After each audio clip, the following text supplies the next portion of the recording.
மாயா Sandhya serial November 15ஆம் தேதி எபிசோடுக்கான review தாங்க இந்த வீடியோவில் நம்ம இன்னைக்கு பார்க்க போகிறோம். எபிசோடை ஸ்டார்ட் பண்ணுறதுக்கு முன்னாடி இந்த வீடியோவை மறக்காமல் லைக் பண்ணிக்கோங்க. உங்களுடைய ஒவ்வொரு லைக்கும் அடுத்தடுத்து வீடியோஸ் போடும் பொழுது எங்களுக்கு கொஞ்சம் இன்ட்ரெஸ்டிங்காகவும் என்கரேஜிங்காகவும் இருக்கும். எபிசோட் எப்படி ஸ்டார்ட் ஆகுதுன்னா, நம்ம மாயாவும் கதிர் வந்துட்டு புவனேஸ்வரி வீட்டில் தனா இல்லை அப்படின்ட்டு நேராக அந்த தெரு பக்கமாக வந்து உட்காந்துருக்காங்க. கதிர் சொல்கிறாரு, மாயா அந்த புவனேஸ்வரி வீட்டில் தனா இல்லை அப்படின்னு சொல்கிறது மொத்தமாகவே கண்டிப்பாக போய் தான், கண்டிப்பாக அங்கே தான் தனா இருக்கா அப்படின்னு. அப்போ மாயா சொல்கிறாங்க, நீ எப்படி கதிர் சொல்கிற அப்படின்னு. அப்போ கதிர் சொல்கிறாரு, தனாவோட செப்பல் புவனேஸ்வரியோட வீட்டு வாசலில் கிடக்கிறத நான் பார்த்தேன், கண்டிப்பாக தனா அங்கே தான் இருக்கா, ஆனால் எதுக்காக தனா அந்த வீட்டுக்கு போயிருக்கா அப்படின்னு. அப்போ மாயா சொல்கிறாங்க, கண்டிப்பாக இதில் அந்த புவனேஸ்வரியோட திட்டம் எதோ இருக்குது, நம்ம சீக்கிரம் கண்டுபிடிக்கணும் அப்படின்னு. கதிர் சொல்கிறாரு, ஆமாம் மாயா, தனா வந்துட்டு ரொம்ப பாவம், அவ ஒரு பச்சை குழந்தை, ரொம்ப இன்னசென்ட், யாரு என்ன சொன்னாலுமே நம்பிடுவா, நம்ம தான் எப்படியாவது தனத்தை காப்பாற்றணும் அப்படின்னு கதிர் சொல்றாரு. அதுக்கு மாயா சொல்றாங்க, ஆமா கதிர், தனத்தை பத்தி எனக்கு நல்லாவே தெரியும், தனா ரொம்ப இன்னசென்ட், அவளை எப்படியாவது நம்ம காப்பாற்றணும் அப்படின்னு மாயாவும் சொல்றாங்க. அப்ப கதிர் சொல்றாரு, புவனேஸ்வரி வீட்டுக்குள்ள இருக்கிற தனாவை எப்படி வெளியில கொண்டு வர்றது அப்படின்னு. அப்ப மாயா சொல்றாங்க, இதுக்கு ஒரு ஆளால மட்டும்தான் உதவி பண்ண முடியும் அப்படின்னு. கதிர் கேட்குறாரு, யாரு ஹெல்ப் பண்ணுவா அப்படின்னு. மாயா சொல்றாங்க, பெரியம்மா, பெரியம்மா கிட்ட இந்த விஷயத்தை பத்தி சொன்னா கண்டிப்பா பெரியம்மா நம்மளுக்கு உதவி பண்றதுக்கு வாய்ப்பு இருக்கு அப்படின்னு. அப்ப கதிர் சொல்றாரு, ஆமா, அப்ப அத்தைய நான் இப்பயே போய் பாக்குறேன் அப்படின்னு சொல்ல மாயா சொல்றாங்க, நீ இரு கதிர், நீ போய் பாத்தியன்னா ரொம்ப பெரிய பிரச்சனை வரதுக்கு வாய்ப்பு இருக்கு, அதனால நானே போய் பாக்குறேன், நீ இரு அப்படின்னு சொல்ல கதிரும் சரி அப்படின்னு சொல்றாரு. மாயா என்ன பண்றாங்கன்னா, நேரா ஜானகியை பாக்குறதுக்காக கிளம்புறாங்க. அதே நேரத்துல ஒரு வண்டி வருது. அப்ப அந்த வண்டி இன்னொரு பக்கம் சீனசி பண்ணி நேரா நம்ம புவனேஸ்வரிய காமிக்கிறாங்க. புவனேஸ்வரி தனாட்ட சொல்றாங்க, இங்க பாரு தனா, இங்க பாரு, நீ வந்துட்டு கார்த்திய உயிருக்கு உயிரா லவ் பண்ண, அப்படி உயிருக்கு உயிரா லவ் பண்ண பையனை விட்டுட்டு இன்னொருத்தர நீ வந்துட்டு கல்யாணம் பண்ணியிருக்க, அதுக்காக காலம் ஃபுல்லா அப்படியே வாழ முடியுமா? நீ என்னையவே ஒரு எக்ஸாம்பிளுக்கு எடுத்துக்க, நான் ரகுராம காதலிச்சேன், அவரை தான் கல்யாணம் பண்ணணும் அப்படின்னு நினைச்சேன், ஆனா நடந்த சுச்சுவேஷன்னால அந்த ஜானகி ரகுராம கல்யாணம் பண்ணிக்கிட்டாங்க, ஆனா என் வாழ்க்கை என்னாச்சு பார்த்தியா, கடைசி வரைக்கும் கல்யாணமே பண்ணாம இருந்துட்டேன், இதை இப்போ கூட நினைச்சு நான் ரொம்ப ஃபீல் பண்ணிக்கிட்டு இருக்கேன், ஆனா உனக்கு வந்துட்டு வாய்ப்பு வந்திருக்கு கார்த்தியை கல்யாணம் பண்றதுக்காக, தயவு செஞ்சு நீ கார்த்தியை கல்யாணம் பண்ணிக்கிட்டு உன் வாழ்க்கையை பாரு, அடுத்தவங்க சந்தோஷத்துக்காக உன் வாழ்க்கையை இழக்கிறாத அப்படின்னு. இது கேட்டதோட தனா சொல்றாங்க, என்னை பத்தி அப்பா அம்மா என்ன நினைப்பாங்க அப்படின்னு. அப்ப புவனேஸ்வரி சொல்றாங்க, இங்க பாரு, ஜானகியை பத்தி நீ கவலைப்படாத, நாங்க எல்லாருமே சேர்ந்து முடிவு பண்ணது தானே உனக்கும் கார்த்திக்கும் கல்யாணம் பண்ணணும் அப்படின்னு, அதனால கண்டிப்பா உன்னை பத்தி யாரும் தப்பா நினைக்க மாட்டாங்க, உனக்கும் கார்த்திக்கும் கல்யாணம் பண்ணி வைக்க வேண்டியது என் பொறுப்பு, கார்த்தி உன்னை உயிருக்கு உயிரா காதலிக்கிறான், உனக்காக ஜெயிலுக்கு கூட போயிருக்கான், அதனால நீ தயவு செஞ்சு கார்த்தியை கல்யாணம் பண்ணிக்க அப்படின்னு சொல்ல, அப்ப தனா சொல்றாங்க, கார்த்திக் சார் வந்துட்டு இப்ப ஜெயில்ல இல்ல இருக்காரு அப்படின்னு. பசுபதி சொல்றாரு, அவனை வெளியில கொண்டு வர வேண்டியது ஏன் பொறுப்பு, நீ அதை பத்தி கவலைப்பட வேண்டிய அவசியம் கிடையாது, நீ கார்த்திய கல்யாணம் பண்ணிக்கிறேன் அப்படின்னு மட்டும் தலையசை, அது போதும் அப்படின்னு. அப்ப தனா நேரா புவனேஸ்வரியை பார்க்க புவனேஸ்வரி சொல்றாங்க, என்ன தனா யோசிக்கிற, உன் வாழ்க்கை நல்லா இருக்கணும் அப்படிங்கிறதுக்காக தான் நான் இதை சொன்னேன் அப்படின்னு.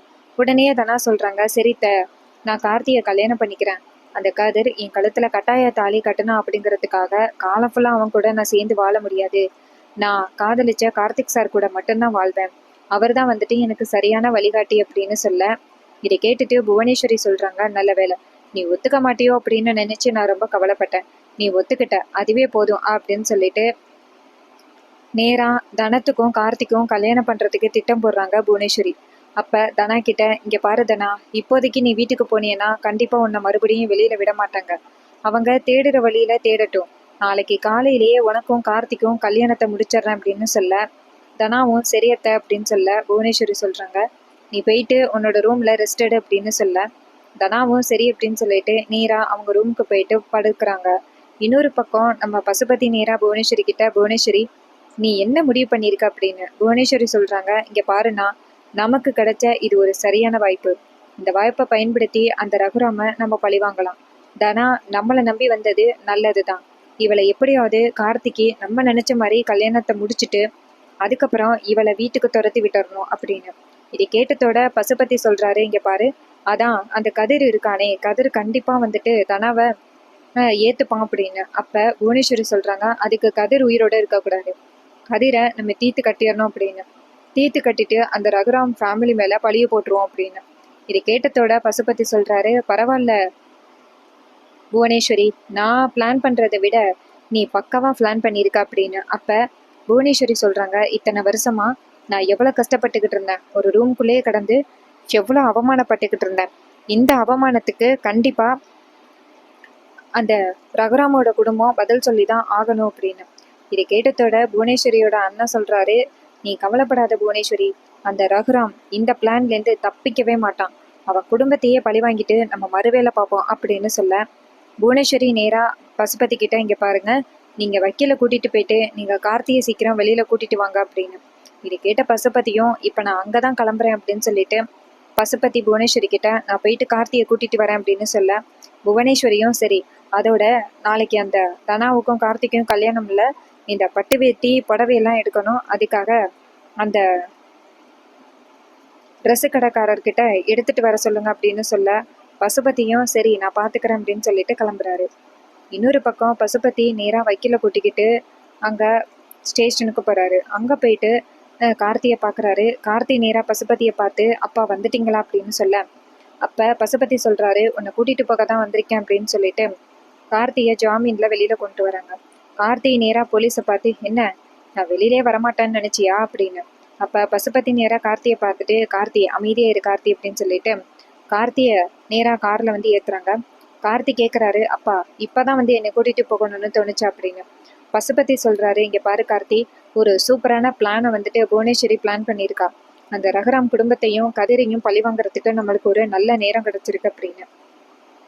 கார்த்தி கேக்குறாரு, சொல்லுப்பா என்ன பண்ணணும் அப்படின்னு. அப்ப பசுபதி சொல்றாரு, இங்க பாருப்பா, அந்த தனா இருக்கா பாரு, அவ இப்ப நம்ம வீட்டுலதான் இருக்கா அப்படின்னு. கார்த்தி சொல்றாரு, நம்ம வீட்டுக்கு வந்திருக்காளா, எதுக்கு அவ நம்ம வீட்டுக்கு வந்திருக்கா, அவளை விரட்டி அடிக்க வேண்டியது தானே அப்படின்னு. பசுபதி சொல்றாரு, நமக்குன்னு ஒரு வாய்ப்பு கிடைச்சிருக்கு, அந்த வாய்ப்பை அந்த தனாவை வச்சுதான் நம்ம பயன்படுத்தணும். நம்ம நினைச்ச மாதிரி உனக்கும் அந்த தனாவுக்கும் அந்த கல்யாணத்தை பண்ணணும், கல்யாணம் முடிஞ்சதோட அவளை மறுநாளே வீட்டுக்கு துரத்தி விட்டுறணும் அப்படின்னு. இது கேட்டதோட கார்த்தி சொல்றாரு, எப்படிப்பா, அதான் அந்த கதிருக்கும் அந்த தனாவுக்கும் கல்யாணம் ஆகிருச்சே, ஒருவேளை நான் துரத்தி விட்டாலும் கண்டிப்பா அந்த கதிர் தனாவை ஏத்துப்பானே அப்படின்னு. அப்ப பசுபதி சொல்றாங்க, அதுல ஒரு பிளான் பண்ணியிருக்கோம், கண்டிப்பா அந்த கதிர் உயிரோடு இருக்க மாட்டான், கதிரும் உயிரோட இருக்க மாட்டான், நம்மளும் அந்த தனாவை விரட்டி விட்டுருவோம். இதை பார்த்துட்டு ஜானகியும் ரகுராமும் அப்படியே வாழ்க்கை ஃபுல்லா அவன் பொண்ணை பார்த்துட்டு கூனி குறுகி போய் உட்கார்ந்துருக்கணும் அப்படின்னு. இதை கேட்டுட்டு கார்த்தி சொல்றாரு, சூப்பர்ப்பா, நான் இதே மாதிரியே பிளான் பண்ணிடுறேன், நீங்க சொன்ன மாதிரியே அந்த தனாவை கல்யாணம் பண்ணிக்கிறேன் அப்படின்னு கார்த்தி சொல்றாரு. அதுக்கப்புறமா கார்த்தியை கூட்டிக்கிட்டு வீட்டுக்கு வராங்க. கார்த்தி வீட்டுக்கு வந்ததோட நேரா தனாவை பார்த்துட்டு, தனா அப்படின்னு சொல்ல, தனா நேரா கார்த்தியை பார்த்துட்டு, என்னை மன்னிச்சிருங்க சார், எனக்கே தெரியாம தான் இந்த கல்யாணம் நடந்துருச்சு, என்னை மன்னிச்சிருங்க அப்படின்னு சொல்ல.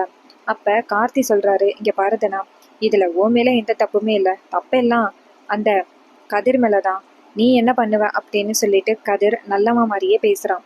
இதை கேட்டுட்டு தனா சொல்றாங்க, கார்த்திக் சார், இது மாதிரி எனக்கு உங்க கூட வாழணும் அப்படின்னு தான் ஆசையா இருக்கு அப்படின்னு. அப்ப புவனேஸ்வரி சொல்றாங்க, ஏன் தானே அவன்கிட்ட கேக்குற, நான் அவன்கிட்ட ஒரு வார்த்தை சொன்னா கண்டிப்பா அவன் உனக்கு தான் தாலி கட்டுவான், அதோட கார்த்தி உன்னை உயிருக்கு உயிரா காதலிக்கிறான், அதனால கண்டிப்பா உன்னை கைவிட்டுற மாட்டான், அப்படியே தானே கார்த்தி அப்படின்னு சொல்ல. கார்த்தி சொல்றாரு, ஆமா, கண்டவன் தாலி கட்டிட்டான் உன் விருப்பம் இல்லாம அப்படிங்கிறதுக்காக நான் உன்னை விட்டுட்டு போக முடியாது, நீ என்னைக்குமே வந்துட்டு நீ என் மனைவிதான், எல்லாருமே சேர்ந்து உனக்கு எனக்கு தான் கல்யாணம் நடக்கணும் அப்படின்னு நினைச்சாங்க, அதே மாதிரி நம்ம 2 பேருக்கும் மட்டும்தான் கல்யாணம் நடக்கும் அப்படின்னு அந்த கார்த்தி சொல்றாரு. இதை கேட்டுட்டு அந்த தனாவை சொல்றாங்க, கார்த்திக் சார், இந்த மாதிரி என்னை ஏத்துக்கிறதுக்கு பெரிய மனசு வேணும், எனக்கு ஏற்கனவே கல்யாணம் ஆனாலும் அது பரவாயில்லன்னு சொல்லிட்டு என்னை ஏத்துக்கிறீங்களே, இது மாதிரி எத்தனை பேருக்கு தோணும், ரொம்ப நன்றி கார்த்திக் சார் அப்படின்னு சொல்ல.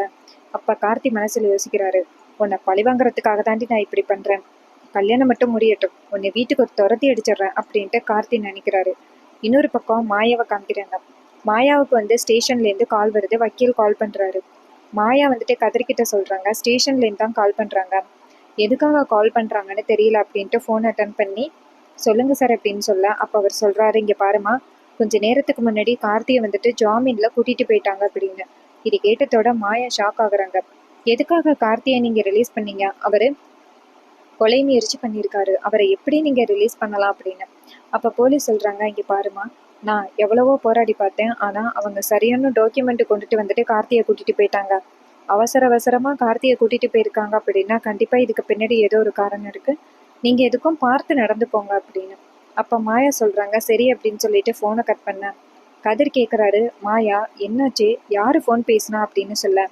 மாயா சொல்கிறாங்க, அந்த போலீஸ் ஸ்டேஷன்லேருந்து கால் பண்ணாங்க, கார்த்தியை அந்த பசுபதி வந்துட்டு ஜாமீனில் கூட்டிகிட்டு போயிட்டாராம், கண்டிப்பாக இதுக்கு பின்னாடி ஏதோ ஒரு காரணம் இருக்குது அப்படின்னு சொல்லிட்டு 2 பேருமே பேசிட்டு வரும் பொழுது டக்குன்னு ஒரு வண்டிக்காரன் வந்துட்டு கதிர் மேலே இடிச்சிட்றான். அப்போ வண்டி கீழே விழுந்துருது.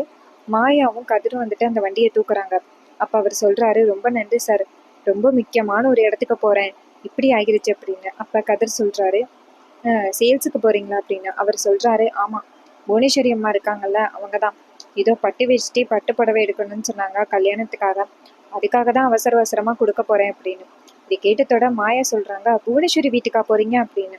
அப்போ அவர் சொல்கிறாரு, ஆமாம் மேடம், புவனேஸ்வரி வீட்டுக்கு தான் போகிறேன் அப்படின்னு. இது கேட்டதோட மாயாவுக்கு செம்ம ஷாக்கு. என்ன இது, புவனேஸ்வரி வீட்டுக்கு எதுக்காக பட்டு வேட்டி பட்டு புடவை கொண்டு போய் கொடுக்கணும் அப்படின்னு. அப்போ அவர் அந்த இடத்துலேருந்து போனதோட கதிர் சொல்கிறாரு, மாயா எனக்கு என்னமோ சந்தேகமாக இருக்கு, கண்டிப்பாக தனாவுக்கு ஏதோ பிரச்சனை வரப்போகுது அப்படின்னு. மாயா சொல்கிறாங்க, நம்ம உடனே இப்போ நான் போயிட்டு பெரியம்மாவை பார்க்கணும், பெரியம்மாட்ட விஷயத்த சொன்னால் மட்டும்தான் என்னால் அந்த தனாவை காப்பாற்ற முடியும் அப்படின்னு. அப்போ கதிர் சொல்கிறாரு, சரி உடனே வா, நம்ம போயிட்டு எப்படியாவது வந்துட்டு பெரியம்மா கிட்ட சேர்த்து சொல்லுவோம் அப்படின்னு சொல்லிட்டு 2 பேருமே சேர்ந்து ஜானகிக்கு கால் பண்ணுறாங்க. ஜானகி ஃபோன் அட்டன் பண்ண. அப்போ ஜானகிகிட்ட மாயா சொல்கிறாங்க, பெரியம்மா நீங்கள் எங்கே இருக்கீங்க, உங்ககிட்ட ரொம்ப முக்கியமான விஷயம் சொல்லணும் அப்படின்னு.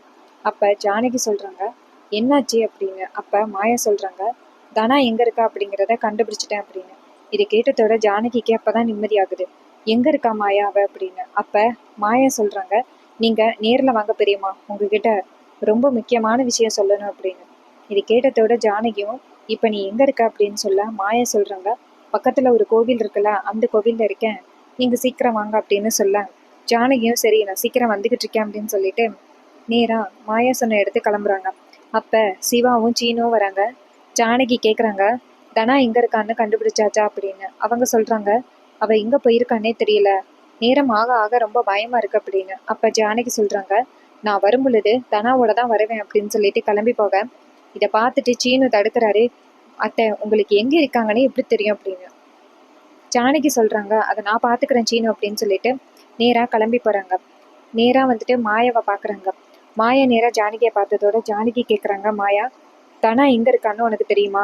எப்படிமா தெரியும், அவள் எங்கம்மா இருக்கா, சொல்லுமா சீக்கிரம் அப்படின்னு. அப்போ மாயா சொல்கிறாங்க, அத்தை நீங்களே சொல்லுங்க பெரியம்மா, இந்த ஊர்லேயே தனா நல்லா இருக்கக்கூடாது அப்படின்னு நினைக்கிறது யாரு, நீங்களே சொல்லுங்க அப்படின்னு.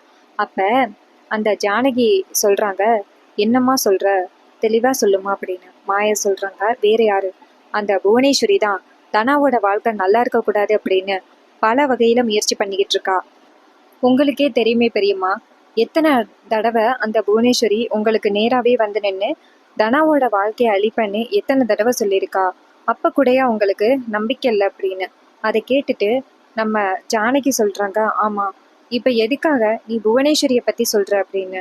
மாயா சொல்கிறாங்க, புவனேஸ்வரி வீட்டில் தான் இப்போ தனா இருக்கா, அந்த புவனேஸ்வரி யாருக்கும் தெரியாமல் மறுபடி கார்த்திக்கும் அந்த தனாவுக்கும் கல்யாணம் பண்ணி வைக்கிறதுக்கு புவனேஸ்வரி பல வேலைகளை பார்த்துக்கிட்டு இருக்கா அப்படின்னு. இது கேட்டதோட ஜானகி அதிர்ச்சி ஆகுறாங்க. என்னடி இப்படி சொல்கிற அப்படின்னு. மாயா சொல்கிறாங்க, பெரியம்மா நம்ம டிலே பண்ணுற ஒவ்வொரு நேரமும் நம்ம தனாவுக்கு ரொம்ப ஆபத்து, சீக்கிரம் போயிட்டு எப்படியாவது தனாவை காப்பாற்றணும் அப்படின்னு. இதை கேட்டதோட செம்ம கோவப்படுறாங்க ஜானகி.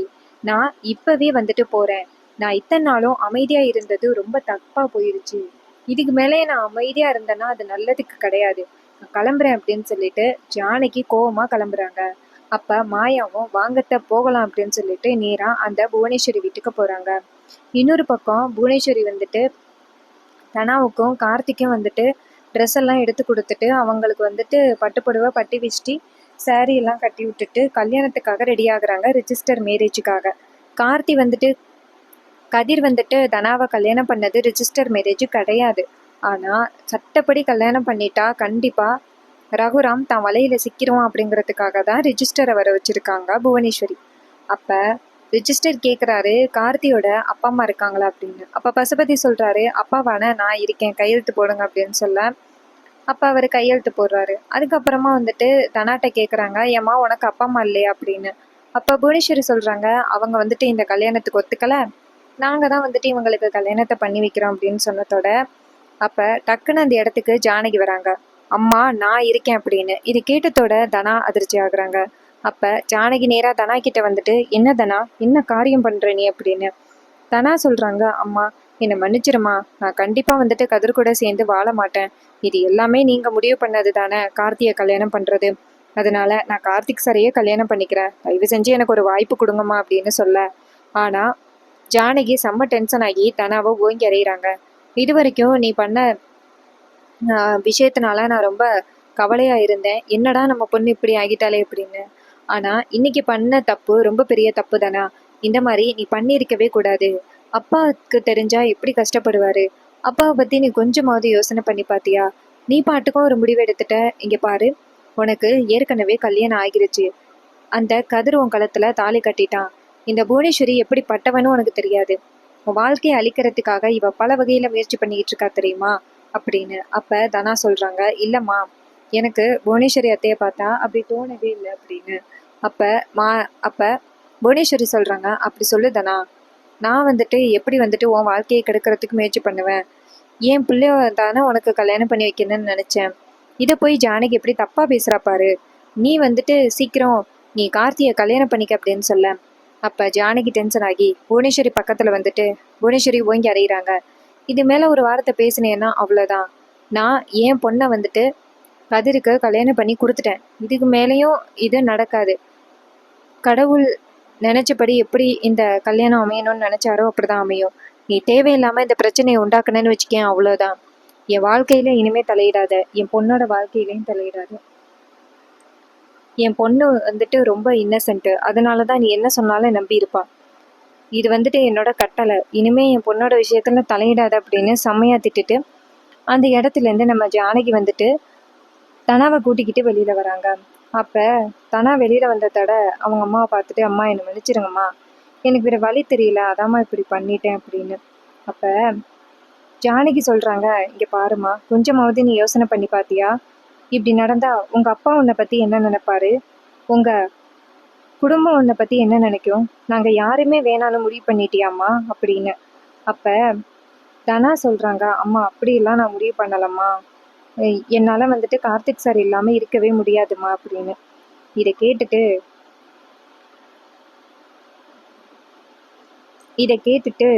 நம்ம ஜானகி சொல்கிறாங்க, எதுவாக இருந்தாலும் கொஞ்சம் பொறுமையாக முடிவெடுமா, நீ வா வீட்டுக்கு போகலாம், உன்னை வீட்டில் எல்லாருமே தேடி ரொம்ப கஷ்டப்பட்டுக்கிட்டு இருக்காங்க, நீ குடும்பத்துக்கு இப்படி கஷ்டத்தை கொடுக்கவே மாட்ட, ஏம்மா இப்படி பண்ணுற அப்படின்னு சொல்லிட்டு தனாவோட மனசை மாற்றி ஜானகி வீட்டுக்கு கூட்டிகிட்டு போகிறாங்க. இந்த ப்ரெடிக்ஷன் உங்களுக்கு பிடிச்சிருந்துச்சுன்னா மறக்காமல் நம்ம சேனலை சப்ஸ்கிரைப் பண்ணிக்கோங்க. தேங்க்ஸ் ஃபார் வாட்சிங்.